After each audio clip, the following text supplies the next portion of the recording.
Jadi luar biasa, maha luas pengetahuan Allah itu. Jangankan lagi makhluk manusia, perjalanan bulan, bintang, matahari, semua di dalam aturan Allah. Karena dia adalah yang maha atau yang super. Karena dia adalah Khalik yang menciptakan semua alam semesta ini. Makanya di dalam pemahaman tauhid, akidah, ada namanya tauhid rububiyah. Dulu pernah saya sudah sampaikan juga. Tauhid rububiyah ini adalah bahwa dialah yang menciptakan, memelihara dan mengatur segala makhluk yang diciptakan. Segala alam, tidak hanya makhluk saja, alam, matahari, bulan, bintang, dialah yang mengatur semuanya. Jadi dalam tauhid rububiyah kita harus berkeyakinan semua yang ada di alam semesta ini diciptakan, diatur, ya, diawasi. Itulah kemampuannya Allah dalam akidah tauhid rububiyah. Yang kedua disebut tauhid uluhiyah. Ya. Tauhid uluhiyah ini adalah dalam kerangka ibadah. Dialah satu-satunya yang wajib disembah, dipatuhi, ditaati. Oleh sebab itu Allah sebagai kana iyyaka na'budu wa iyyaka nasta'in. Hanya, dan itu kita nyatakan ketika baca surat Al-Fatihah, hanya kepada Engkau saja ya Allah kami menyembah. Itu dalam rangka merealisasikan tauhid uluhiyah. Jadi setelah kita tahu dia yang menciptakan, memelihara dan mengatur, kemudian semuanya termasuk kita di dalamnya, maka tugas kita adalah hanya beribadah kepadanya. Wa iyyaka nasta'in, dan hanya minta tolong kepada Allah. Kalau kita minta tolong kepada yang lain-lain, nah, ini yang kadang-kadang munculnya syirik. Lupa pada Allah. Minta tolong ke dukun-dukun, ke orang pintar, ke paranormal, ya, sehingga kita lupa sesungguhnya kalau ada hal-hal yang tidak bisa diselesaikan oleh kita, mentok pikiran kita tuh, dipikirkan juga bikin bisa gila, kita bisa sakit otak, kita pusing. Oleh sebab itu hal-hal yang tidak mampu kita memecahkannya, pulangkan kepada Allah. Iyyaka nasta'in.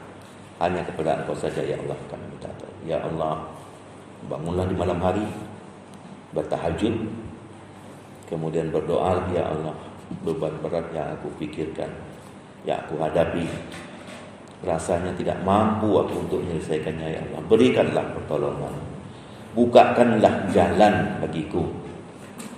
Kalau itu umpamanya baik bagiku dan baik bagi agamamu, tolonglah aku. Tapi kalau sekiranya itu mungkin mudarat bagi diriku dan mudarat bagi agamaku, singkirkan dia ya, hindarkan aku dari hal-hal yang demikian. Nah, itu namanya tauhid uluhiyah. Hanya kepadanya saja kita menyembah, beribadat, dan hanya kepadanya saja kita meminta tolong. Oleh sebab itu seorang muslim tidak pernah mentok pikirannya, tidak pernah putus asa, tidak pernah mencari jalan pintas. Kalau bahasa Jepangnya mengambil langkah harakiri, ya kan? Tidak pernah dia kembali pada Allah. Itu tauhid uluhiyah. Kemudian yang ketiga namanya tauhid al-asma'u was-sifat. Al-asma'u was-sifat. Al-asma' artinya nama-nama Allah, al-asma'ul husna. Walillahil asma'ul husna. Bagi Allah itu ada nama-nama yang mulia, nama-nama yang baik, 99 asma'ul husna. Kalau ingin berdoa, pergunakanlah salah satu di antara nama Allah itu sesuai dengan sifatnya. Ya Rahman, Ya Rahim, ya Allah yang Maha Pengasih, yang Maha Penyayang. Ya Ghaffar, ya, yang Maha Pengampun, ya Qahar, yang Maha Kuasa. Nah, walillahil asmaul husna, bagi Allah itu ada nama-nama 99. Fad'uhu biha, berdoalah dengan menggunakan asma Allah. Oleh sebab itu sifat-sifat Allah maha sempurna. Ya. Tidak ada yang menyerupai sifat Allah. Qul huwallahu ahad. Ucapkanlah hai Muhammad, Allah itu adalah satu. Allahus samad, dialah tempat meminta, tidak ada yang lain. Lam yalid wa lam yulad, dia tidak memiliki anak, apalagi diperanakan. Ya, walam yakul lahu kufuwan ahad, tidak ada satupun yang menyerupai. Itulah maha sempurnanya Allah. Nah, oleh sebab itu, karena Allah memiliki sifat yang sempurna, kalau kita ingin mendekatkan diri kepada Allah, kita harus mengenal sifat-sifatnya. Ya, kita ingin kenal dengan seseorang, kita tahu sifat itu orang gimana. Ya, orangnya pemarah atau pemarah atau pemurah. Ya, kita tahu. Semakin kenal kita dengan seseorang itu, artinya semakin utuhlah kita mengenal pribadinya orang tersebut. Oleh sebab itu, Asmaul Husna adalah pintu mendekatkan diri kepada Allah melalui sifat-sifat yang dimiliki oleh Allah. Jadi kalau kita sakit, kita ingin sembuhkan, ya Syafi, ya, ishabil ba'sa, hilangkanlah penyakitku, ya, ishabil ba'sa wa anta syafi, engkaulah ya Allah satu-satunya yang menyembuhkan. La sifaan illa sifauka, tidak ada obat penyembuh kecuali yang datang dari Allah. Sifaan la yughadiru saqama, sembuh yang tidak berbekas. Ya, jangan sampai sembuh balik lagi penyakitnya, sembuh balik lagi penyakitnya. Kita minta supaya hilangkan penyakit itu. Nah, kita berdoa dengan menggunakan sifat-sifat Allah. Nah, dalam konteks judul kita hari ini, muraqabah, ya, pengawasan, muraqabatullah. Suatu kali mungkin pernah juga saya ceritakan di sini. Ketika Nabi dalam sebuah majlis bersama kita ini, seperti kita ini, datanglah sesosok orang, ya, malaikat menyerupai manusia. Jadi malaikat itu bisa berubah wujud ya. Ketika perang kelihatan seperti tentara Allah. Ya, pada perang Badar seperti tentara Allah. Sehingga musuh lari tunggang langgang melihat kok ribuan jumlah tentara muslimin dari mana aja ini. Padahal pada perang Badar itu kan 1 banding 3, ya kan? Musuh lebih banyak 3 kali lipat dari kita. Tapi Allah mendatangkan bala bantuannya tentara dalam bentuk pasukan. Nah, bisa saja dia berbentuk wujud manusia. Jadi ketika Nabi sedang di dalam majlis bersama sahabat itu, muncul tiba-tiba ujuk-ujuk datang seseorang, ya, menghadap Nabi, kemudian langsung bersimpuh di hadapan Nabi, di mana lututnya dengan lutut Nabi beradu. Ya, jadi berhadap-hadapan sambil kedua tangannya memegang paha Nabi seperti ini. Lalu orang ini bertanya pada Nabi, tidak menyebut ya Rasulullah, tapi menyebut nama langsung, ya Muhammad. Menyebabkan sahabat-sahabat terheran-heran. Nah, kalau bahasa kitanya, nggak sopan banget nih orang. Gitu kalau bahasa kita, tapi bahasa nggak sopan banget nih orang. Nggak tahu dari siapa dan dari mana, ujuk-ujuk langsung duduk di depan Nabi. Menanyakan pada Nabi 3 hal. Ya Muhammad, mal iman. Muhammad, apakah iman itu? Ya. Maka Nabi menjawab, al-imanu antu'mina billahi wa malaikatihi wa kutubihi wa rusulihi wal yaumil akhir wa qadari khairihi wa syarrihi. Iman itu, kata Nabi, antu'mina billah, pertama kalian beriman, yakin adanya Allah dengan segala sifat-sifatnya, wa malaikatihi, beriman dengan adanya petugas-petugas Allah itu malaikat-malaikatnya, wa rusulihi, rasul-rasulnya, wa kutubihi, dan kitab-kitabnya, wal yaumil akhir, dan hari akhirat. Yang keenam, ya, wa qadarihi khairihi wa syarrihi, takdir, qada dan qadar Allah yang diberikan kepada seseorang, baiknya dan buruknya. Nah, dijawab oleh Nabi. Lalu si orang ini mengatakan, sadaqta, betul kamu. Ya, sahabat semakin geram nih orang, bukan hanya terima kasih tapi betul. Nah, jadi menguji, ya. Menguji, bukan bertanya tapi bertanya, menguji, pura-pura bertanya sambil menguji. Kemudian yang kedua, dilanjutkan pertanyaannya, ya Muhammad, mal islamu, Muhammad, apakah Islam itu? Maka Nabi menjawab, rukun Islam yang 5 yang kita ketahui sekarang ini. Al-Islamu an tasyhada ilaha illallah wa anna Muhammadan Rasulullah. Engkau bersaksi bahwa tidak ada ilah kecuali Allah. Ilah itu apa? Ilah itu segala sesuatu yang mendominasi manusia dalam hidupnya. Oleh sebab itu, anak bisa menjadi ilah, istri bisa menjadi ilah, pekerjaan bisa menjadi ilah, harta bisa menjadi ilah, ya, ilmu bisa menjadi ilah bagi seseorang. Karena dia merasa itulah yang menyibukkan dirinya sehari-hari. Didominasi hidupnya oleh sesuatu yang dia lakukan, itu namanya ilah. Tidak ada yang mendominasi hidup manusia, kata Muhammad, la asyhadu an la ilaha illallah, kecuali yang mendominasi hidupnya adalah Allah.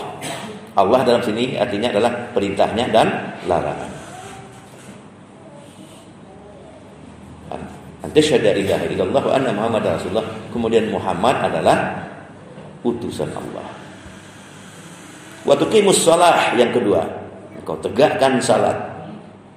Kalau kamu seorang muslim, wa tuqimus shalah wa tutiyaz zakat, engkau tunaikan zakat sebagai rukun Islam yang ketiga. Wa tasum Ramadan, engkau laksanakan puasa Ramadan.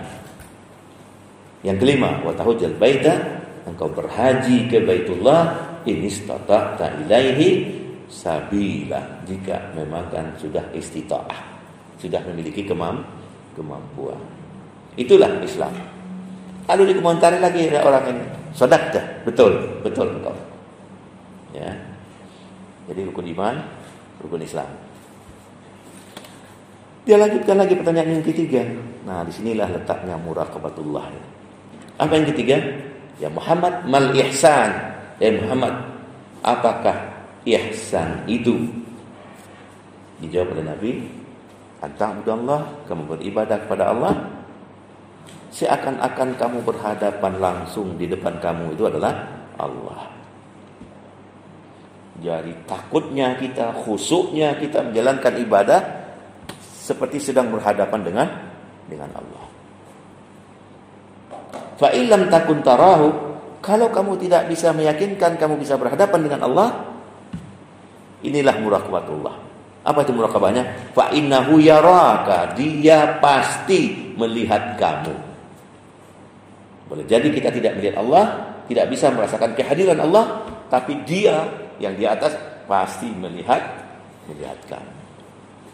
Jadi kalau Allah itu ada di aras, di tempat yang paling tinggi, kamera Allah itu bisa melihat semua makhluk ciptaannya. Tidak saja manusia, binatang, tumbuh-tumbuhan. Ya, perjalanan bulan matahari bisa dilihat oleh Allah di tempat yang paling tinggi. Ya. Allahu 'alal 'arsy istawa. Allah bersemedi, ya, beristana di arsy.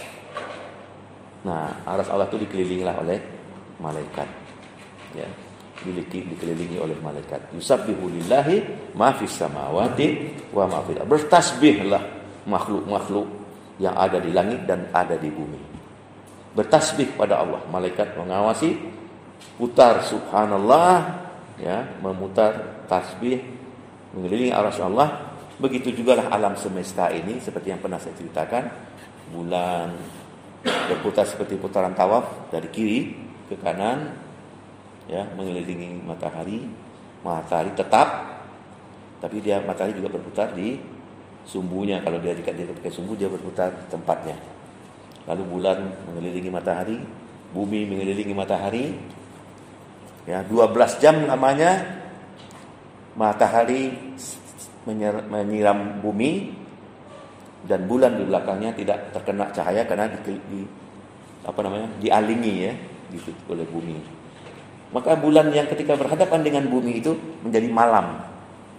Ketika bumi berputar selanjutnya menjadi siang, ya, matahari juga menerima cahaya bulan juga menerima cahaya matahari. Jadi ketika putaran yang tidak terkena matahari langsung ke bulan, menjadi malam yang terang benderang. Lamanya berapa? Cuma setengah bulan kan, sampai 15 hari. Makin mengecil, mulai dari kecil, makin membesar, kemudian mengecil lagi.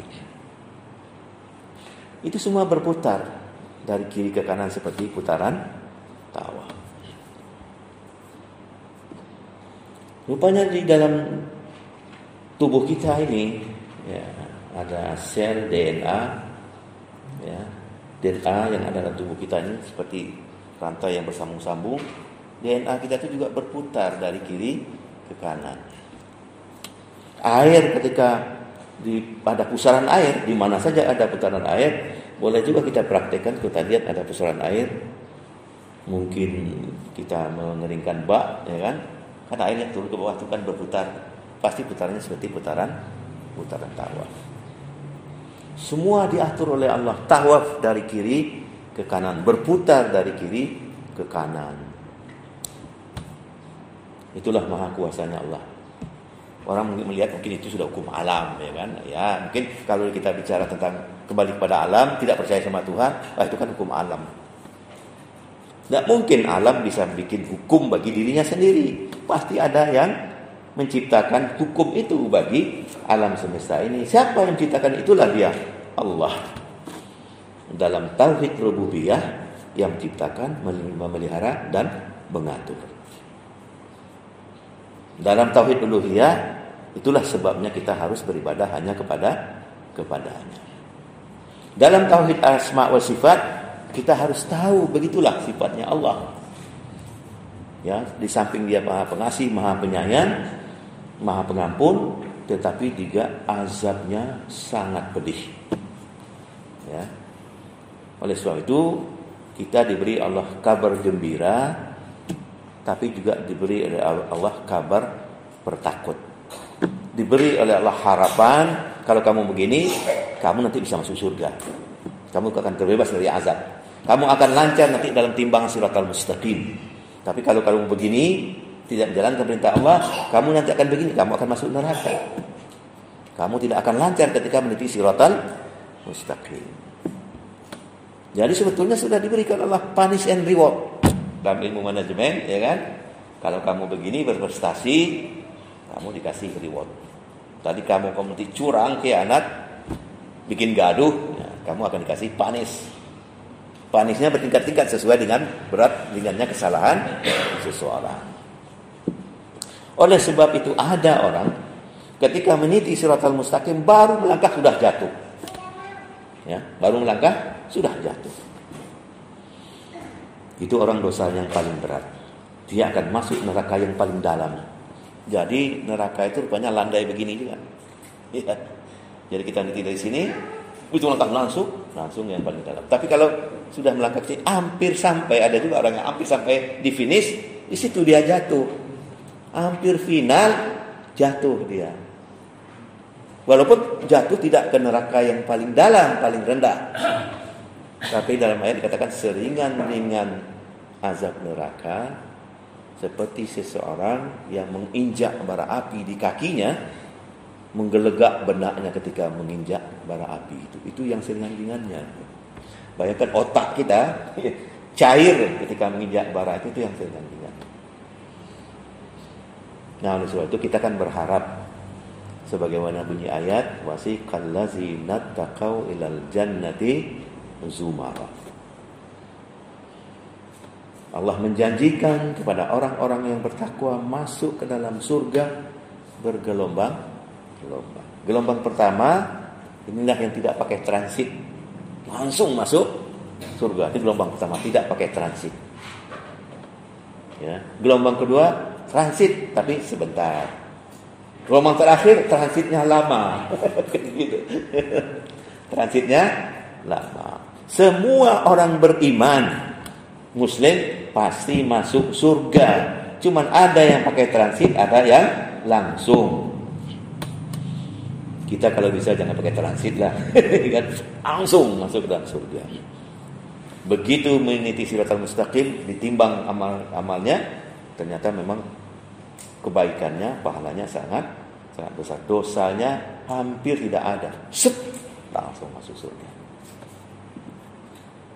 Nah, kalau itu sebentar lamanya kita transit itu tergantung di titik mana kita jatuh. Kalau kata jatuh di titik awal, wah, baru melangkah udah jatuh. Kalau di titik akhir hampir sampai jatuh. Kalau bisa jangan jatuh-jatuh. Kan? Langsung. Wasiqal ladzina taqau ilal jannati zumara, bergelombang-gelombang.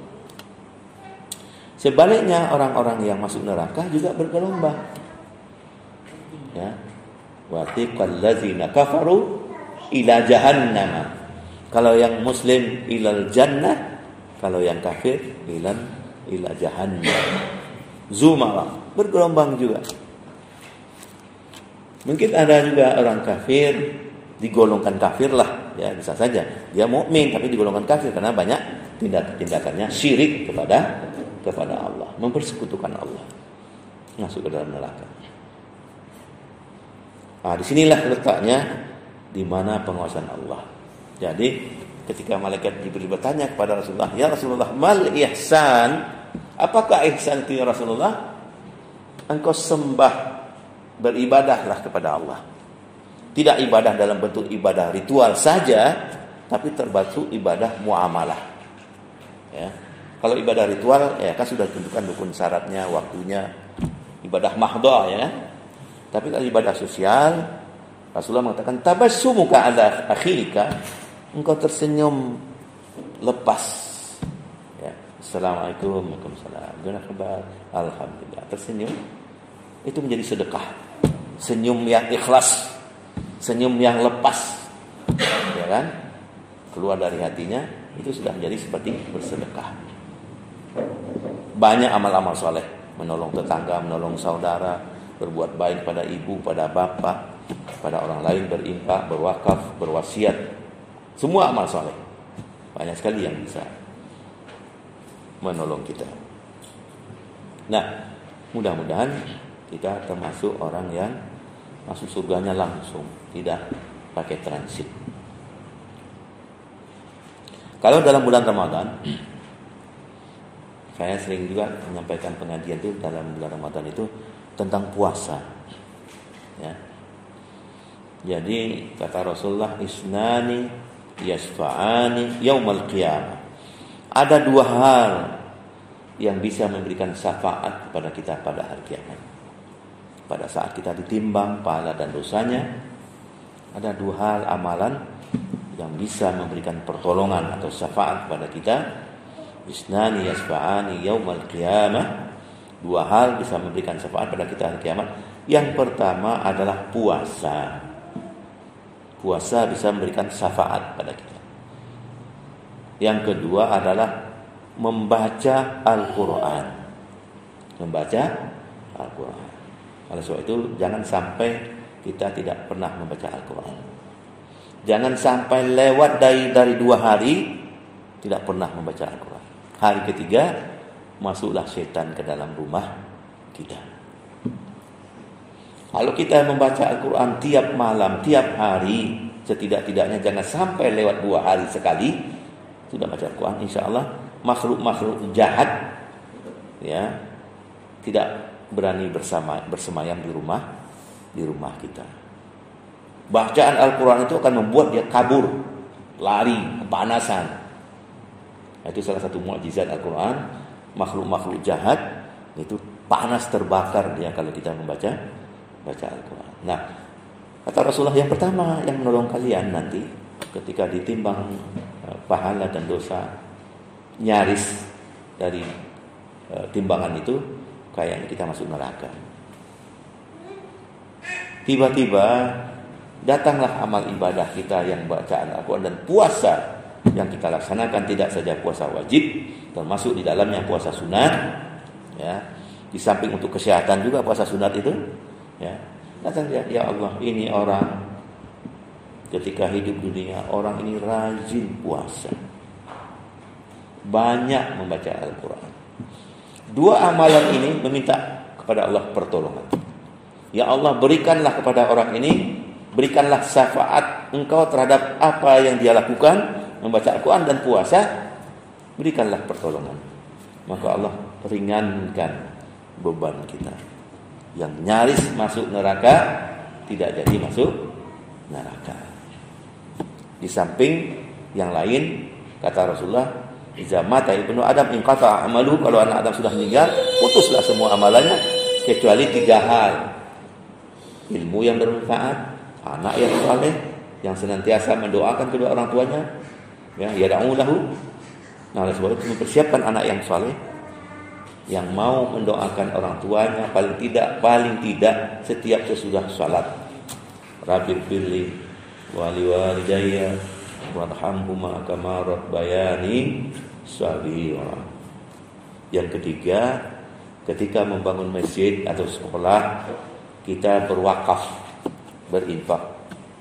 Saya wakaf 1 karung semen atau 10 butir bata atau apalah gitu ya. Selama barang-barang itu dimanfaatkan orang itu beribadah, dividennya ya, pahalanya, keuntungannya mengalir terus ke dalam kuburan kita. Sekalipun kita sudah tidak ada, 3 hal itu bisa menolong kita nanti di akhir.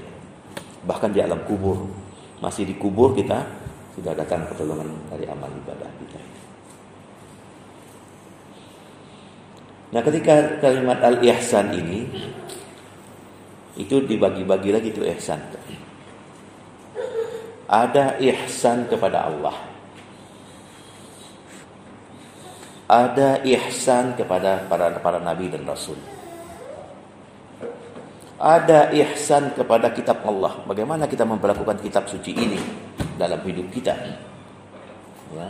Salah satu diantaranya ya, jangan sampai Al-Quran hanya jadi koleksi saja, nggak dibaca-baca. Bagaimana kita ihsan kita kepada kedua orang tua, ya kan? Kepada orang tua kita wajib berbakti sama orang tua, tunduk dan patuh dan taat padanya. Letaknya itu sesudah larangan syirik. Karena ketika Luqman menasihati anaknya, ya bunayya la tusyrik billah, anakku, jangan persekutukan Allah. Sesudah itu baru Luqman memberikan nasihat yang kedua, wabil walidaini ihsan, kepada kedua orang tuamu hendaklah kamu berbuat baik. Kalau dia sudah tidak ada lagi, kamu bisa mendoakannya, kamu bisa mungkin beribadah, berinfak atas namanya, mungkin kamu bisa berkorban atas namanya, mungkin kamu bisa menunaikan haji, walaupun dia sudah tidak ada, menghajikannya. Itu ihsan kita kepada orang tua. Wabil walidaini ihsan.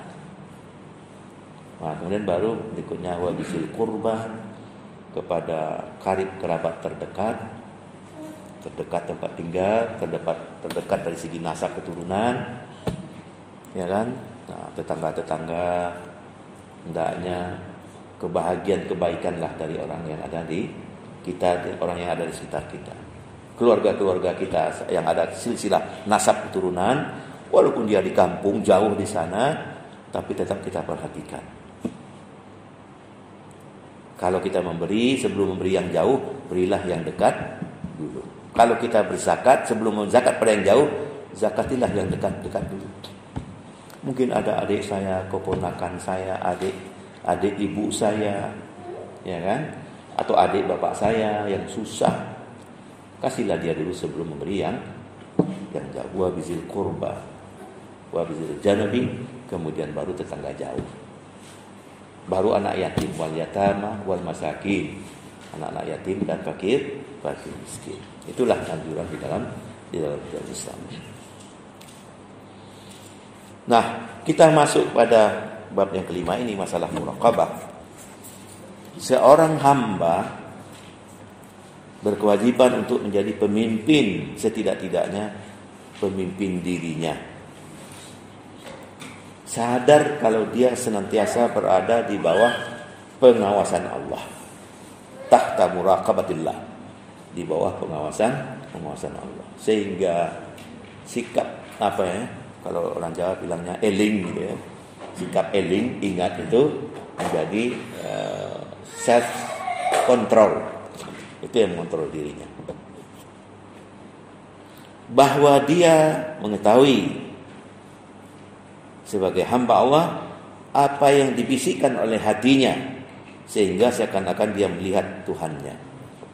Kalau memang tidak bisa melihatnya, maka sesungguhnya Allah pasti melihatnya. Mengetahui segala apa yang ada padanya, baik yang tersembunyi maupun yang nampak, yang lahir maupun yang batin. Tidak ada sesuatu urusan apapun yang tersembunyi dari pengawasan Allah. Itu namanya pengawasan melekat, ya, melekat di dalam dirinya. Nah, di dalam surat Asy-Syu'ara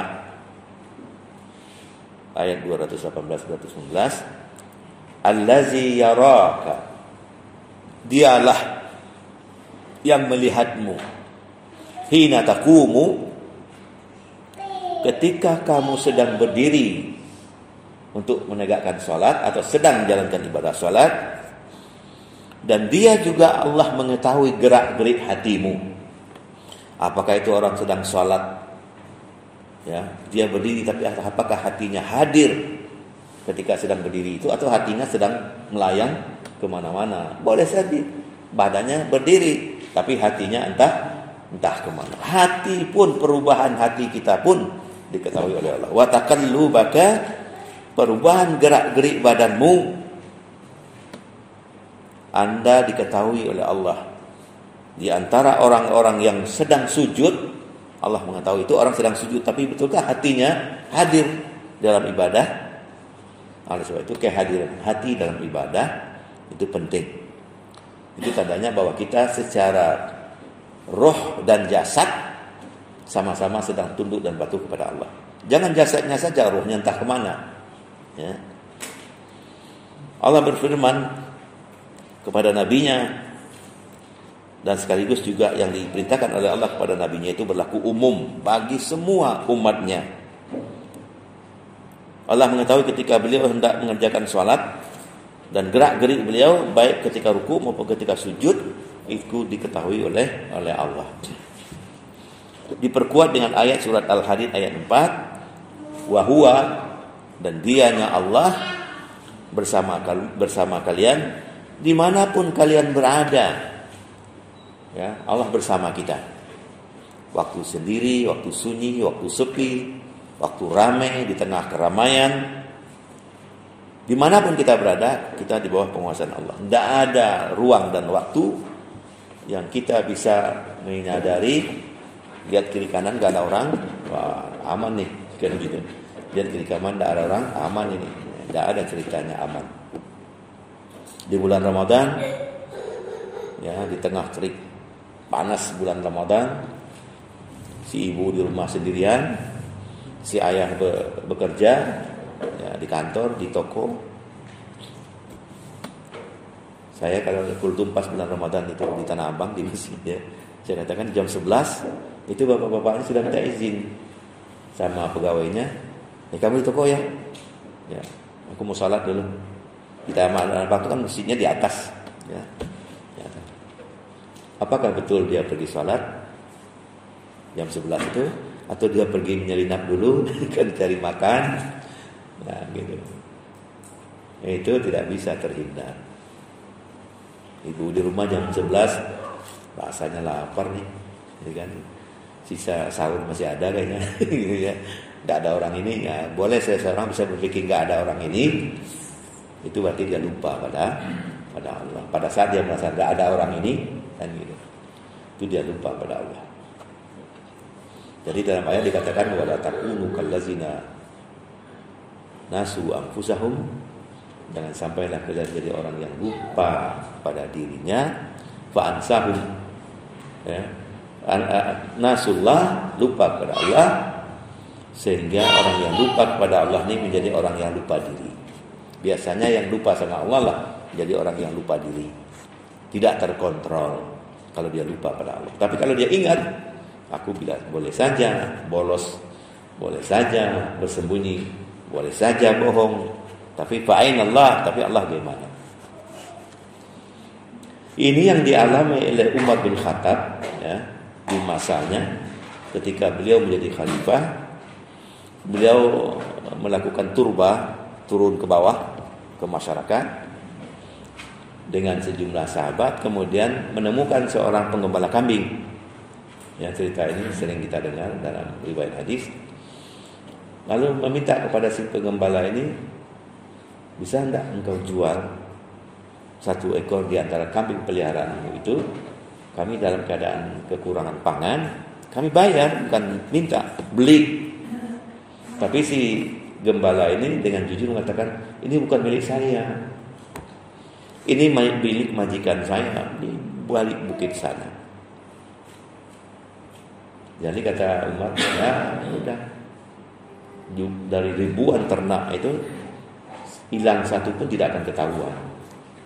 Dan memang sering terjadi, ya, di padang pasir itu ternak yang lepas begitu tiba-tiba dikejar oleh singa atau dikejar oleh harimau, ya kan, atau ditangkap oleh serigala, ya. Biasanya yang ketangkap itu kan biasa yang mengucil dari gerombolannya, dari kumpulannya, tidak akan ketahuan. Tapi kata si penggembala ini, ya bolehlah, majikanku tidak tahu. Tapi fa'ain Allah, tapi bagaimana Allah? Apa Allah juga tidak tahu? Ya. Padahal dia tukang gembala, tapi mempunyai akidah yang benar. Jadi akidah yang benar tidak terkait dengan pendidikan seseorang. Ya. Orang pintar bisa tidak berakidah. Ya. Ketika dia lupa pada Allah, gimana? Ada kesempatan ini, ya kan, dilipat, kan gitu. Apalagi disuguhin uang warnanya merah-merah atau biru-biru, berkardus-kardus, kan gitu. Terimanya di mall ini lagi, Mall of Indonesia, diantar ke sana. Kardus duren, tapi isinya uang warna merah, warna biru. Nah, itu lupa kepada Allah. Padahal yang menerima dan yang memberi itu pejabat dan pengusaha, bukan orang sembarangan, bukan tukang gembala kambing, kan gitu. Jadi iman itu tidak terkait kepada pendidikan formal seseorang. Akidah itu kata Rasulullah, di sini, ya, di hati, di keyakinan itu. Oleh sebab itu, jangankan itu, ya, hati kita dalam salat saja diketahui oleh Allah. Dan dianya Allah bersama kalian. Wa huwa ma'akum aina ma kuntum. Dia bersama kamu dimanapun kalian berada. Allah pasti mengawasi kita. Oleh sebab itu dalam hadis yang lain, hendaklah kalian segera minta ampun kepada Allah dan iringinlah. Kalau misalnya khilaf terlanjur, selesaikan, kembalikan. Tapi sesudah itu tip X lah, iringilah perbuatan yang keliru tadi, timpalilah dengan kebaikan-kebaikan, lipatkanlah dengan kebaikan. Insya Allah kesalahan yang sudah terjadi itu ditip X oleh kebaikan kita. Dan minta ampunlah kepada kepada Allah. Minta ampun itu salah satu cara untuk memutihkan kembali berkas-berkas hitam dalam riwayat kehidupan kita. Dan Allah senantiasa bersama kalian. Ittaqullah haitsuma kunta. Bertakwalah kepada Allah dimanapun kamu berada. Nah, sekarang dibahas agak panjang di dalam tafsir itu. Kata-kata ma'akum. Wa huwa ma'akum aina ma kuntum. Allah bersama kamu. Tapi tidak terlalu urgen betul sebetulnya. Bersama itu apa di samping kita, ya, di tengah-tengah kita, atau bersama itu adalah kekuasaannya. Maka di dalam ayat ini yang lebih pas, yang dimaksud Allah bersama kalian di mana saja kalian berada, maksudnya bersama itu kekuasaannya meliputi, ya, meliputi di mana saja makhluk itu berada.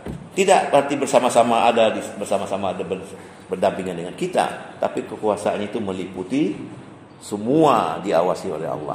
Jadi kemana saja manusia itu pergi, diawasi oleh Allah. Oleh sebab itu ini agak panjang uraiannya, kita tidak perlu menjelaskan secara detail, bisa dibaca saja. Karena salah satu diantaranya kata ma'iyah di atas berarti bersama. Bersama zatnya Allah, kita bersama zatnya Allah, atau bersama para ulama salaf dari kalangan sahabat tabi'in yang mengikuti jejak mereka sampai hari kiamat.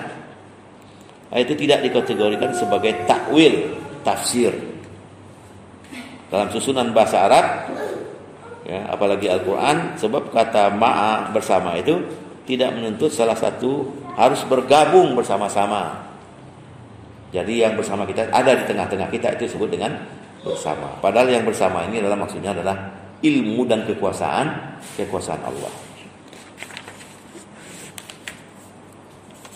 Ini uraiannya bisa dibaca sendiri. Kita lanjutkan kepada berikutnya, yaitu tentang ayat di dalam surat Al-Hadid. Surat Al-Hadid ayat 4. Ya'lamu ma yaliju fil ardi wa ma yakhruju minha. Dianya Allah mengetahui apa saja yang masuk ke perut bumi, ya, yang masuk ke perut bumi, katakanlah hujan, air terserap dalam perut bumi. Wa ma yakhruju minha, atau apa saja yang keluar dari perut bumi, tumbuh-tumbuhan, tanam-tanaman, ya, apa yang keluar dari perut bumi, mineral, ya, sumber daya alam dari perut bumi. Allah mengetahui yang masuk ke dalam perut bumi, apapun yang keluar dari perut bumi, itu Allah mengetahui. Ya'lam ma yaliju fil ardi wa ma yakhruju minha. Apa saja yang masuk ke dalam perut bumi, apapun yang keluar dari perut bumi, atau apa saja yang turun dari langit, ya, tentu hujan, air. Wa yanzilu minas sama'i, apa saja yang turun dari langit, dan apa saja yang naik ke langit. Awan, tadinya air laut, ya kan? Kemudian panas, memuai, apalagi datang angin, diputar air laut itu dibawa ke atas. Lama-lama menjadi awan gelap, hitam, kemudian turun lagi menjadi hujan. Itu Allah pasti tahu. Wa huwa ma'akum aina ma kuntum. Dia bersama kalian, bukan bersama di tengah-tengah kita, tapi bersama maksudnya itu adalah kekuasaannya. Di mana saja kita berada, pasti Allah mengetahui. Bima ta'maluna wallahu bima ta'maluna basir. Apa saja yang kamu lakukan, kamu perbuat, dilihat oleh Allah. Itu tentang sifat-sifat Allah. Jadi dengan mengetahui sifat Allah itu kita menjadi waspada. Kita jadi mawas diri. Tidak mungkin kita menghindar. Tidak mungkin kita lupa terhadap apa yang kita lakukan, karena kita di bawah penguasaan Allah. Kemudian pada ayat berikutnya surat An-Nahl, innallaha ma'al ladzina taqwa. Allah itu bersama orang-orang yang bertakwa. Allah itu bersama orang-orang yang bertakwa. Kalau kita orang yang menjalankan perintah Allah, takut pada Allah, Allah membersamai kita di dalam kehidupan kita ini. Walladzina hum muhsinun, dan juga membersamai orang-orang yang gemar berbuat baik, orang berbuat ihsan. Jadi Allah senang bersama-sama orang yang bertakwa dan orang-orang yang berbuat ihsan. Seandainya kata ma'a itu dalam ayat ini berarti bersama dengan pengertian zatnya di setiap tempat, artinya kehadiran zatnya Allah itu tidak mungkin. Ya, cuman kehadiran kekuasaannya, kehadiran ilmunya. Bukan zatnya yang hadir bersama-sama kita, tapi ilmu dan kekuasaannya lah yang bersama-sama kita. Lanjut dalam surat Ali Imran ayat 5, Innallaha la yakhfa 'alaihi syai'un fil ardi wala fis sama. Bagi Allah itu tidak ada yang tersembunyi. La yakhfa 'alaihi syai'un, tidak ada yang tersembunyi bagi Allah itu sesuatu apapun juga, apa yang ada di bumi dan apa ada yang fil ardi wala fis sama. Apa saja yang ada di bumi, apa saja yang ada di langit, tidak mungkin bisa tersembunyi dari pengetahuan Allah. Jadi memang kemampuan Allah itu full kontrol penuh, ya. Apa yang diciptakannya, dipeliharanya, dijaganya, diaturnya, itu penuh di dalam kontrol dia. Jadi seakan-akan kalau dia berada di aras itu, itulah master kontrolnya, ya, master kontrolnya. Kalau kita bayangkan dalam bentuk visual, itulah kamera televisinya besar, ya kan? Dia bisa melihat, ya kan? Dalam bentuk robot kan, dia bisa melihat apa saja yang ada di langit, apa saja yang ada di bumi. Itulah kemahakuasaan Allah, kemahakuasaan Allah. Innallaha la yakhfa 'alaihi syai'un, bagi Allah itu tidak ada yang tersembunyi sesuatu apapun juga yang ada di langit dan yang ada di bumi. Diperkuat lagi dengan ayat berikutnya, surat Al-Fajr ayat 14, Inna rabbaka labil mirsad, sesungguhnya Tuhanmu benar-benar mengawasi, ya, benar-benar mengawasi. Bahkan pada surat Mukmin 19, ya'lamu kha'inatul a'yun wa ma tukhfi sudur. Bahkan Allah pun mengetahui sudut mata kita yang khianat. Nah, ya. Sudut mata kita yang khianat artinya nakal itu matanya, ya. Sudut matanya yang liar, sudut mata yang khianat pun diketahui oleh Allah. Dan mengetahui apa yang disembunyikan oleh hati manusia. Sembunyikan dalam hati, tidak ada orang yang tahu, tapi Allah mengetahui apa yang kita simpan di dalam hati. Niat kita, niat buruk kita, apapun niat baik kita, itu diketahui oleh Allah. Maha pengasih dan penyayangnya Allah. Kalau kita berniat buruk, belum dicatat sebagai keburukan. Terniat dalam hati, gua habisi juga nih orang. Tapi dalam hati kita, ya, gua habisi juga nih orang. Tapi belum dilaksanakan, belum dicatat sebagai sebuah kejahatan. Tapi kalau kita berniat baik, belum dilakukan, wah, mudah-mudahan saya punya kelapangan, saya bisa bantu dia. Baru berniat baik, sudah dicatat 1 kebaikan. Kalau yang buruk, 0, masih kosong. Kalau dilaksanakan, baru 1. Tapi kalau yang baik, niat saja, sudah 1. Dilaksanakan, jadi tambah 0-nya 1. Kalau niat baik, niat saja sudah nilai 1, dilaksanakan tambah 0, jadi 10 kebaikan. Tapi kalau niat jahat, baru niat, belum dilaksanakan, belum dikasih dosa. Ya. Kalau kita berniat buruk, tidak akan dibalasi oleh Allah kecuali setimpal dengan perbuatan buruk kita. Kalau niat saja belum. Itulah Maha Pengasih dan penyayangnya Allah. Untuk yang positif, Allah proaktif, ya. Ya'lamu kha'inatul a'yun wa ma tukhfi sudur. Allah mengetahui sudut pandangan mata yang berkhianat, dan Allah juga mengetahui apa yang disembunyikan oleh hati seseorang. Baru masuk dalam hadis. Nah, jadi baru pengantar saja. Baru masuk hadis yang pertama, hadis nomor 60. Ini hadisnya sebetulnya secara terjemah Makna sudah saya jelaskan tadi, ini tentang kedatangan malaikat yang dalam sosok manusia tadi. Fal awal an Umar ibn Khattab. Hadisnya diterima melalui sahabat Umar bin Khattab yang bercerita. Apa ceritanya? Qala bainama nahnu julusun inda Rasulillah. Jadi kata Umar, ketika kami bersama-sama sedang duduk dalam majlis bersama Rasulullah SAW, zata yaumin, di suatu hari, iz qara'a alaina rajulun syadidun bayad. Ketika itu datanglah muncul tiba-tiba seorang laki-laki yang serba putih. Bayadis siap, dengan pakaian serba putih. Jadi seperti pakaian orang Arab, pakai baju top, ya kan? Putih-putih.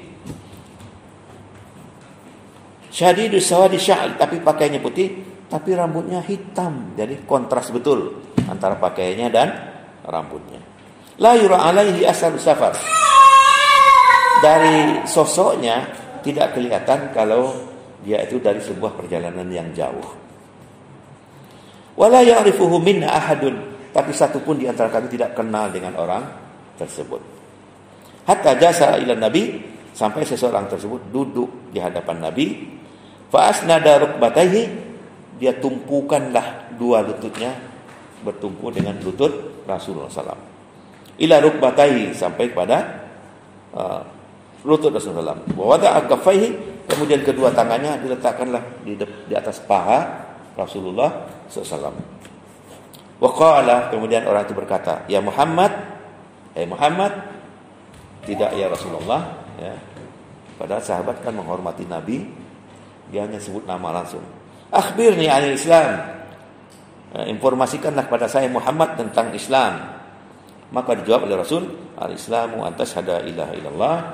Islam itu kau ucapkan dua kalimat syahadat, asyhadu an la ilaha illallah wa anna muhammadar rasulullah, wa tuqimus shalah, tegakkan salat, wa tu'tiyaz zakah, tunaikan zakat, wa tasur Ramadan, puasa Ramadan, wa tahujjul baita in istata'ta ilaihi sabila, menunaikan ibadah haji kalau kalian memiliki kemampuan. Setelah dijawab oleh Rasulullah, qala sadaqta, betul engkau Muhammad. Fa ajibna lahu, kata Umar, kami terheran-heran, ya, kepada orang tersebut. Yas'aluhu, dia tanya pada Nabi, sesudah dijawab, dia benarkan Nabi.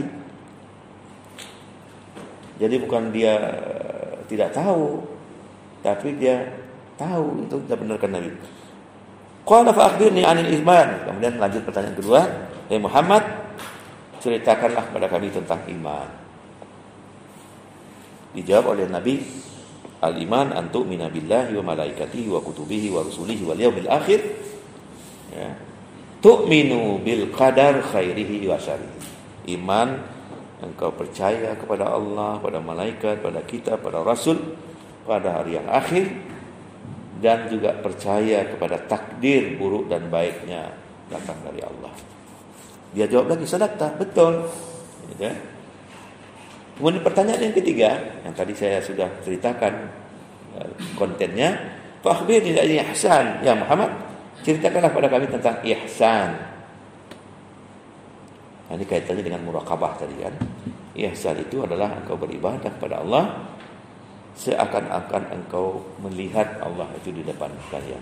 Kalau tidak bisa, yakinlah kalau dia pasti melihatmu. Ya. Sadarlah bahwa kamu berada di bawah pengawasan Allah. Pertanyaan yang keempat. Nah, ini pertanyaan yang keempat. Malaikat bertanya lagi, ya Muhammad, akhbirni anis sa'ah. Muhammad, ceritakanlah kepadaku tentang kiamat. Nah, apa kiamat itu? Ketika pertanyaannya adalah masalah kiamat, karena Rasul tahu kalau yang datang ini bukan manusia biasa, adalah malaikat, ya. Maka Nabi mengatakan, mal mas'ulu anha bi'a'lam minas sa'il. Kata Nabi, bukanlah yang ditanya lebih tahu daripada yang bertanya. Yang bertanya lah lebih tahu daripada yang ditanya. Tak mungkinlah kalau kiamat saya enggak tahu, kata Nabi. Dalam ayat disebutkan yas'alunaka 'anis sa'ah. Mereka datang kepada Muhammad bertanya tentang hari kiamat. Kul innama ilmuha indallah. Kalau soal kiamat itu ilmunya ada di tangan Allah. Bukanlah yang ditanya lebih tahu daripada yang bertanya, kata Nabi. Lalu karena Nabi mengatakan, Nabi menyerah, ya, ini juga merupakan tanggung jawab keilmuan. Kalau kita sebagai ilmuwan, sebagai ulama, kalau tidak tahu, bilang tidak tahu, ya kan? Saya nggak tahu, kalau itu ya Allah yang tahu. Jadi kejujuran ilmiah, ya kan? Kalau tidak tahu, ya katakan tidak tahu, ya aku tidak tahu. Allah yang lebih tahu. Bahkan yang menanya mungkin lebih tahu dari saya. Kalau tidak, katanya, kalau kamu tidak tahu, ya sudah. Apa kira-kira tanda-tandanya? Nah, kalau tidak tahu tentang kiamat, kira-kira tanda kiamat itu apa? Qala, kata Nabi, tanda-tandanya salah satu diantaranya adalah ketika seorang budak melahirkan majikannya, ya, tak mungkin budak melahirkan majikannya, jelas kan, majikannya duluan baru dia, ya. Itu artinya sudah terlalu banyak perbuatan perzinahan. Budak itu, kalau budak itu boleh digauli oleh majikannya, namanya budak sama ternak, dibeli di pasar budak. Tapi kalau sudah digauli, hamil, melahirkan, otomatis anak budak itu jadi orang merdeka, tidak jadi budak, tidak berhak lagi untuk diperbudak. Nah, kalau sampai ya budak melahirkan majikannya, artinya melahirkan orang yang merdeka. Kemudian yang kedua, wa antara al-hufatul auratul aliyah ya asyai yatatawaluna fil bunyan. Yang kedua adalah ketika seseorang sudah bermegah-megah dengan istana, dengan bangunan, dengan gedung, berlomba-lomba mempercantik rumah kediaman pribadi, megah-megah, lebih cantik rumahnya dari masjidnya, ya. Atau mungkin masjidnya juga bagus-bagus, tapi tidak ada penghuninya, ya. Masajiduhum kharabun minal huda, masjid-masjid mereka sunyi dari petunjuk. Masjid makin bagus, tapi penghuninya makin sepi. Nah, itu sudah tanda-tanda kiamat. Kalau ingin mengetahui masjid sepi, datanglah sholat subuh. Biasanya 3 orang saja, ya, imam 1, muazin 1, kan? Mungkin 1 orang, mungkin jamaah. Nah, itu sudah tanda-tanda kiamat. Kalau masjid itu sudah semakin bagus tapi isinya semakin sepi, itu sudah tanda-tanda kiamat. Ya, oleh sebab itu kalau takut kiamat datang, hendaklah ramai-ramai ke masjid. Ramaikan terus masjid. Karena dalam hadis lain kan begini, kemarahanku, kata Allah, bisa reda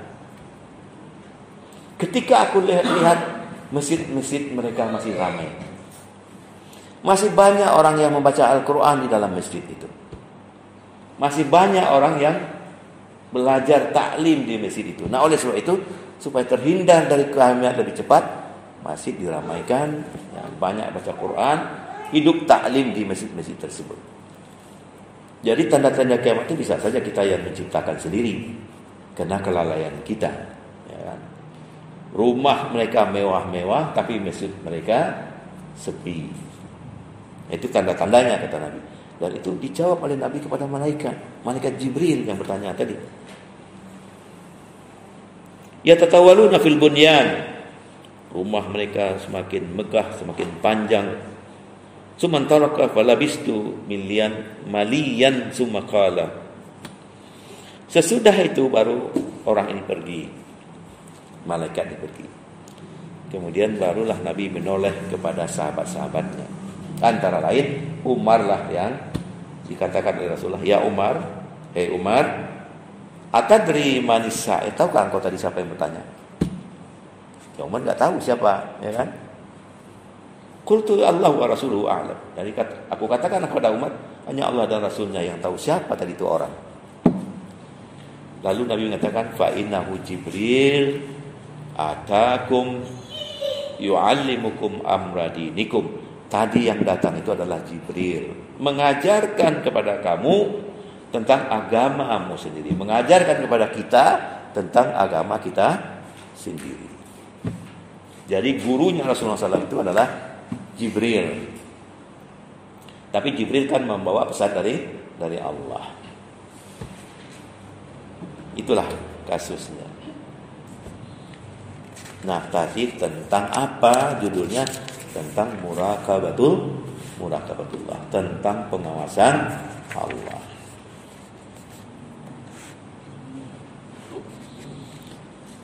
Ini keterangannya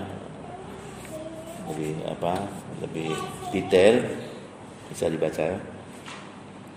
Lalu di dalam surat An-Nur ayat 63, la taj'alu du'a ar-rasuli bainakum ka du'ai ba'dikum ba'da. Jadi kata Allah, janganlah kalian memanggil Rasul seperti malaikat Jibril tadi memanggil Muhammad saja, ya. Janganlah kalian memanggil Rasul seperti sama besar, seperti orang selevel. Hendaknya manggil Rasul itu harus dengan hormat, ya. Allahumma salli ala Muhammad, ya. Oleh sebab itu hormatilah Rasul, muliakanlah dia, dan jagalah muruahnya. Kalau ada orang yang melecehkan Rasul, kalian bangkit membela kehormatan Nabi. Kalaupun kalian mati karena membela kehormatan Nabi, matinya mati syahid. Nah, sekarang kan banyak yang kita lihat di internet, di media sosial, orang menghina Nabi, bahkan ada difotokan, ada orang saya lihat di WA injak-injak Al-Quran, disiarkan di WA, pelecehan, perendahan. Ini tantangannya berat, dan kita menghadapi hari-hari yang penuh fitnah hari ini. Banyak sekali ujian fitnah yang menimpa umat Islam.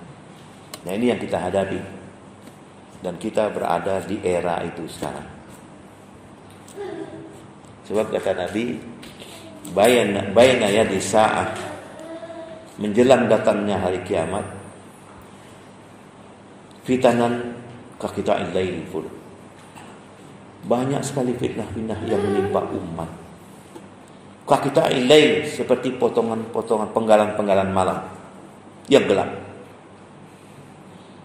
Sehingga pada hari itu orang banyak tidak bisa lagi membedakan mana yang halal, mana yang haram, mana yang batil, mana yang hak, mana yang punya kita, mana yang bukan punya kita, mana yang milik pribadi, mana yang milik negara. Nah, itu akan datang saatnya, kata Rasulullah, kita ililai muslim, seperti malam yang sangat gelap. Hadis ini ditafsirkan juga dalam surat An-Nur, ya, saking gelapnya, hatta iza akhrajahu yadahu, sampai ketika dia mengeluarkan tangannya di malam hari, ya, lam yakad yaraha, hampir tidak melihat. Ini punggungnya, ini telapaknya, hitamnya itu tidak jelas lagi mana yang putih, mana yang hitam. Artinya tidak jelas lagi mana yang halal, mana yang haram. Akan ada saatnya seperti itu, sehingga masyarakat banyak yang kebingungan. Ini mengatakan benar, ini mengatakan benar, yang lain mengatakan salah. Termasuklah munculnya firqah-firqah, kelompok-kelompok ajaran. Ada Ahmadiyah, ya, ada NII, ada LDII, macam-macam lah. Sehingga umat jadi kebingungan. Akan datang fitnah seperti itu. Maka kita lailil muslim, sebagai suatu malam yang gelap, orang tidak bisa lagi membedakan mana yang halal dan yang haram.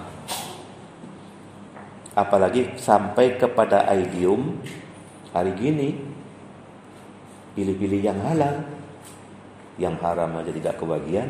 Kan gitu. Ya. Jadi jangan bertanya lagi, nah ini buat kamu nih, kasih amplop, ini jatahmu. Kita tidak tahu nih asbabul wurudnya. Ini jatah apa nih? Ya kan? Nah, kamu kan ikut tanda tangan. Kan gitu. Dan kamu kan ikut tanda tangan gitu. Kalau enggak, buat saya aja. Jadi diberikan tapi ditarik lagi. Oh, udah kalau itu buat saya aja. Itu pertarungan di dalam batin kita kan gitu. Ambil enggak nih kan gitu. Ya kan? Kebetulan ini orang rumah lagi sakit, lagi dirawat di rumah sakit. Kebetulan ini cucu mau lahir nih.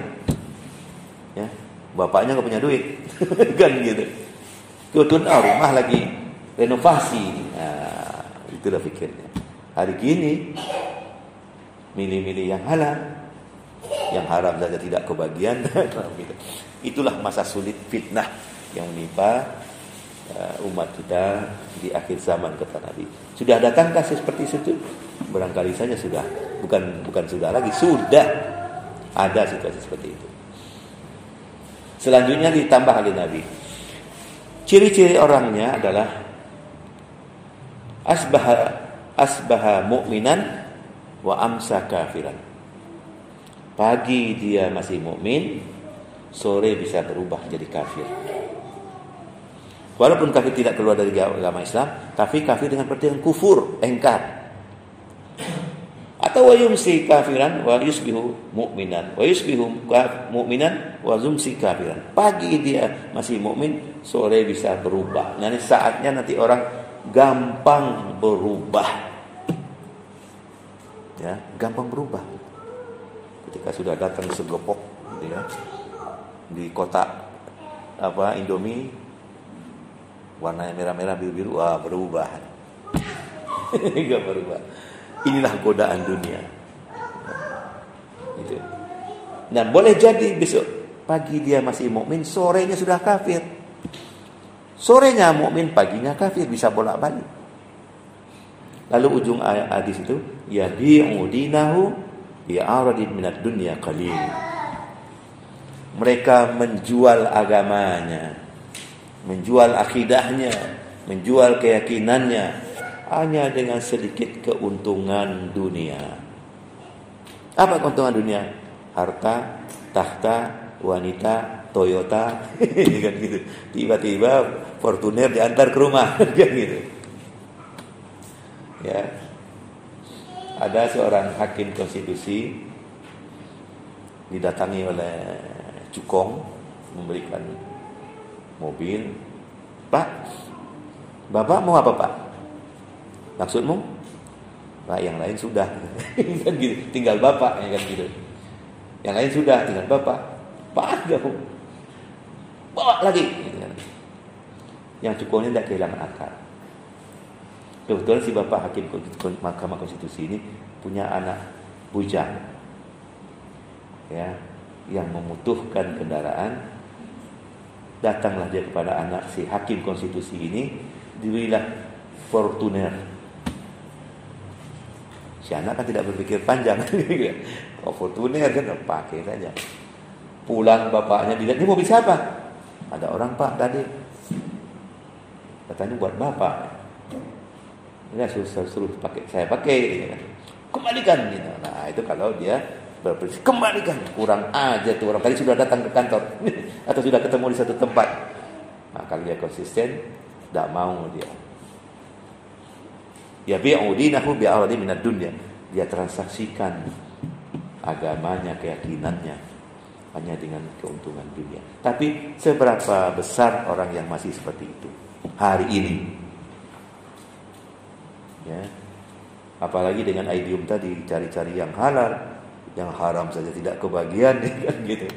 Nah, itulah problem kita, ya, yang kita hadapi di negeri kita ini. Janganlah sampai kalian samakan antara Rasul dengan orang-orang yang selevel dengan kalian.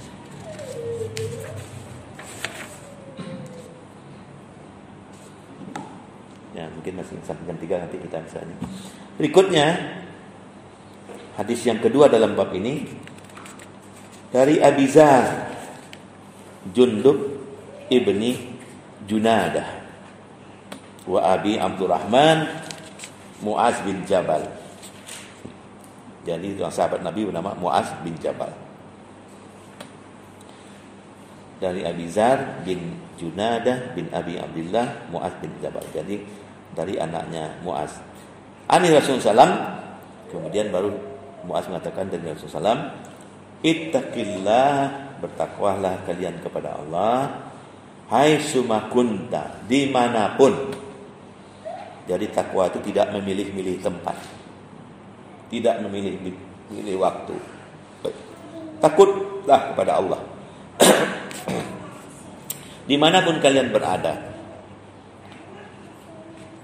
Dan biasakanlah wa'at bi'is sayyi'ah al-hasanah, iringilah jika kalian melakukan kesalahan, perbuatan dosa, tipeklah, iringilah dengan perbuatan baik, imbangilah, timpalilah dengan kebaikan. Kebaikan yang kita lakukan insya Allah tamhuha, akan mentipek, akan menghapus keburukan atau kesalahan yang pernah kita lakukan. Kita terhindar dari kesalahan sama sekali tidak mungkin, karena kita bukan maksum. Yang maksum hanya Nabi. Ya, bisa saja lupa kita. Khilaf, aduh, saya khilaf. Ya kan, nah, oleh sebab itu sadar, iringilah, timpalilah dengan kebaikan. Insyaallah kekhilafan kita bisa dihapus oleh kebaikan kita. Yang kedua, dalam hadis ini, bergaullah dengan manusia, berinteraksilah dengan manusia. Wa khaliqin nas bi khuluqin hasanin. Bergaullah, berinteraksilah manusia dengan akhlak yang baik. Nah, akhlak yang baik itu termasuk ihsan. Ya, termasuk ihsan. Itu perbuatan ihsan. Sehingga rasa malu, ya, kata Nabi dan sebuah hadisnya, itu dengan iman kepada Allah itu bagaikan dua sisi mata uang. Malu pada Allah, melakukan perbuatan maksiat.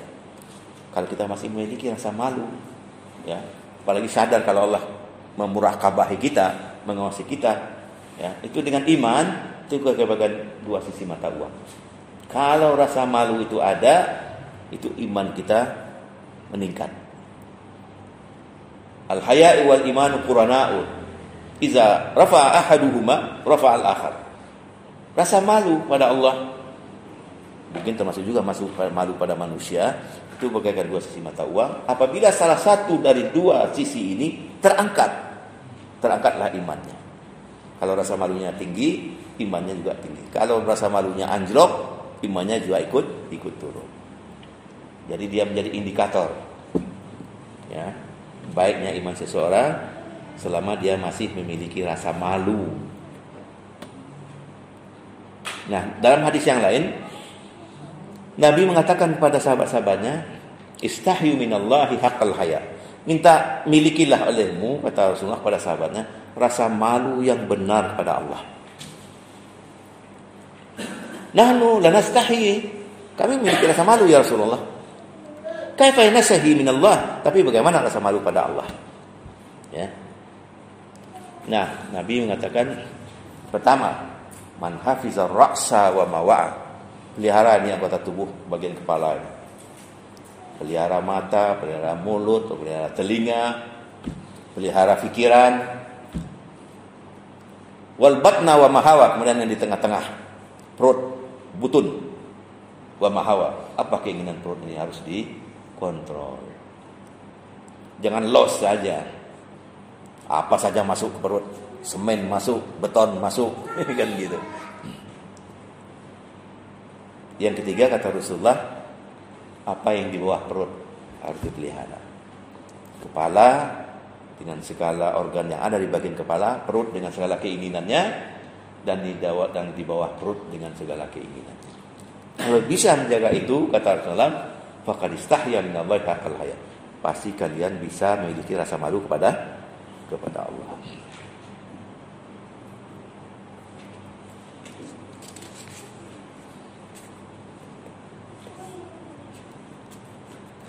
bayatu Rasulullah ala iqamis shalah wa ita'iz zakah wa nushi likulli muslim. Dari Jarir bin Abdullah, aku berbai'ah, berjanji dengan Rasulullah SAW. Apa janjinya? Bai'ahnya iqamis shalah. Pertama mendirikan salat, yang kedua menunaikan zakat, yang ketiga nushu likulli muslim, memberikan nasihat sesama muslim. Jadi jangan lupa saling watawasau bil haq watawasau bis sabr. Itu kewajiban kita. Jaga salat, tunaikan ibadah zakat, dan jangan lupa saling memberikan nasihat, mengingatkan. Yang ketiga dari Ibnu Abbas. Ibnu Abbas ini adalah paman Nabi. Kemudian anaknya Ibnu itu anaknya Abbas bernama Abdullah. Jadi nama aslinya adalah Abdullah. Dia anaknya Abbas bin Abi Thalib. Oleh sebab itu dia disebut dengan Ibnu Abbas. Jadi ada tafsir yang dikarang oleh Ibnu Abbas ini namanya tafsir Ibnu Abbas. Kuntu khalfan Nabi, kata Ibnu Abbas, Abdullah bin Abbas, aku berada di belakang Nabi suatu hari, suatu hari. Lalu Nabi memanggilku, karena dia anaknya pamannya Nabi.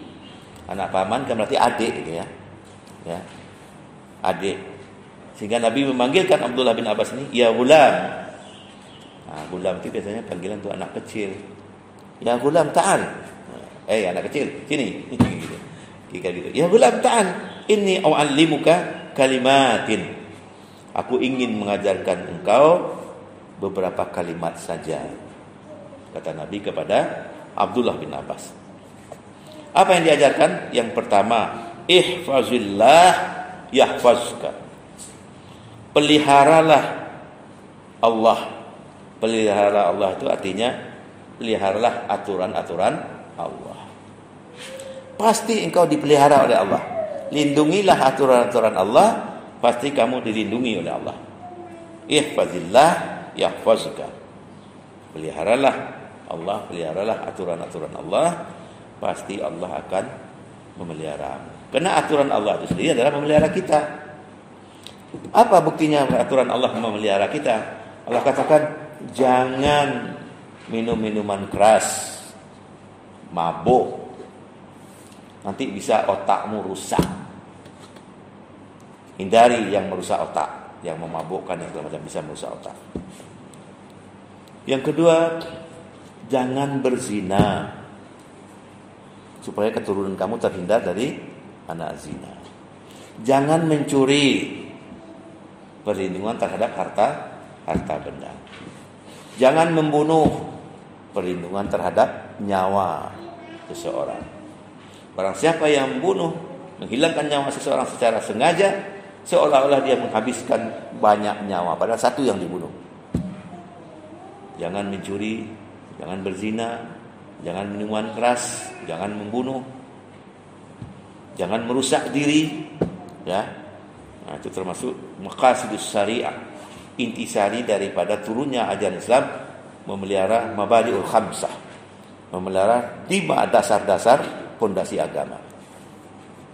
Ihfazillah, peliharalah olehmu Allah, tajidhu tujahaka.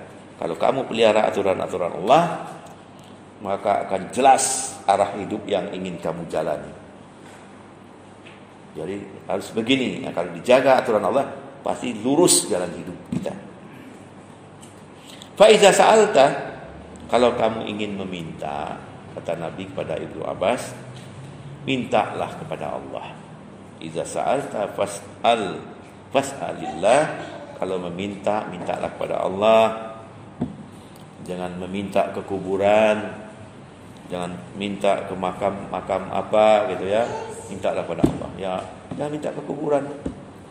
Kuburan biasanya ada rombongan majlis taklim dari Jakarta, ziarah kemana? Cirebon. Ngapa ke Cirebon? Datang ke kuburan Sunan. Sunan apa gitu kan? Nah, itu sudah tidak betul. Ya, orang sudah mati dimintain tolong, yang hidup aja belum tentu bisa nolong, apalagi yang sudah mati. Wa idza sta'anta, kalau kamu minta tolong, fasta'in billah, minta tolonglah pada Allah, jangan kepada yang lain. Iyyaka na'budu wa iyyaka nasta'in. Wa'lam, kata Nabi, ketahui ya Ibnu Abbas, annal ummah, umatku ini, kata Nabi, lawi jatama'at ala an yanfa'uka bi syai'in, kalaupun mereka sepakat ya mendeklarasikan ingin menolongmu bersama-sama, kalau Allah tidak izinkan, tidak sampai pertolongan itu kepadamu.